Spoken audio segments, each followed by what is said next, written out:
মাত্র ৫ থেকে ৬ বছরের বয়স, ৩ মাস ধরে নিখোঁজ এক শিশুর ফিরে আসার সময়ও বলে দিয়েছিলেন তিনি, আর সেই কথাই সত্য হয়েছিল। হযরত শাহপরান রহমতুল্লাহি আলাইহি এর বয়স তখন মাত্র ৫ কিংবা ৬ বছর। তার শৈশবের এই সময়ের একটি ঘটনা মশহুর রয়েছে। একদিন তিনি তার পিতার কাছে বসে পবিত্র কুরআন মাজিদ তিলাওয়াত করছিলেন। এমন সময় এক ব্যক্তি এসে তার পিতার কাছে নিজের দুঃখের কথা জানালেন।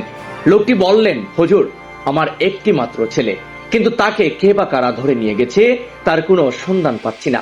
এরই মধ্যে ৩ মাস অতীত হয়ে গেছে, এখন পর্যন্ত কোথাও তার কোনো খোঁজ নেই।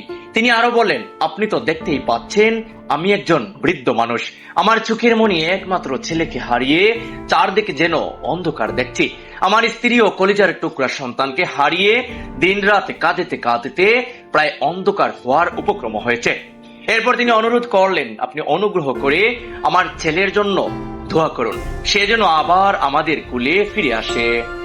বর্ণিত আছে, হযরত শাহপরান রহমতুল্লাহি আলাইহি এর পিতা কিছু বলার আগেই পালক শাহপরান রহমতুল্লাহি আলাইহি বলে উঠলেন, যাও, তোমার কোনো চিন্তা নেই, নিশ্চিন্ত মনে তুমি বাড়িতে ফিরে যাও। সেখানে গিয়ে তোমার ছেলের জন্য খানা পানির ব্যবস্থা করো। মাগরিবের নামাজের পূর্বেই ইনশাআল্লাহ তোমার ছেলে বাড়ি ফিরে আসবে। আল্লাহ তাআলার কাছে সবই সম্ভব, তার কুদরত কে বুঝতে পারে। পালক শাহপরান রহমতুল্লাহি আলাইহি এর কথার দৃঢ়তা তার পিতাকেও বিস্মিত করে তুলল। তিনি পুত্রকে জিজ্ঞাসা করলেন, বাবা শাহপরান, তুমি এই ব্যাপারে এত নিশ্চিত হলে কি করে?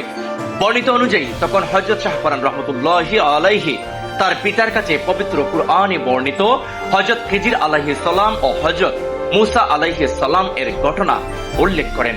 তিনি বলেন, পরম করুণাময় আল্লাহ তাআলা যাকে ইচ্ছা করেন তার অগাধ জ্ঞান ভান্ডার থেকে জ্ঞান দান করেন। এরপর যা ঘটল তা উপস্থিতিদের জন্য আরো বিস্ময়ের হয়ে ওঠে। বর্ণিত আছে, হযরত শাহপরান রহমতুল্লাহি আলাইহি ওই লোকটিকে যা বলেছিলেন তা সত্যে পরিণত হয়েছিল। ৩ মাস ধরে নিখোঁজে থাকা সেই বৃদ্ধের ছেলে মাগরিবের ওয়াক্তের পূর্বেই বাড়িতে ফিরে এসেছিল। আশেকানদের কাছে ঘটনাটি হযরত শাহপরান রহমতুল্লাহি আলাইহি এর একটি কারামত হিসেবে আজও আলোচিত হয়ে আসছে। তবে ইসলামী বিশ্বাস অনুযায়ী কারামত কোনো অলির নিজস্ব ক্ষমতা নয়, সব ক্ষমতার মালিক একমাত্র আল্লাহ তাআলা। তার ইচ্ছাতেই কোনো নেককার বান্দার মাধ্যমে অসাধারণ ঘটনা প্রকাশ পেতে পারে।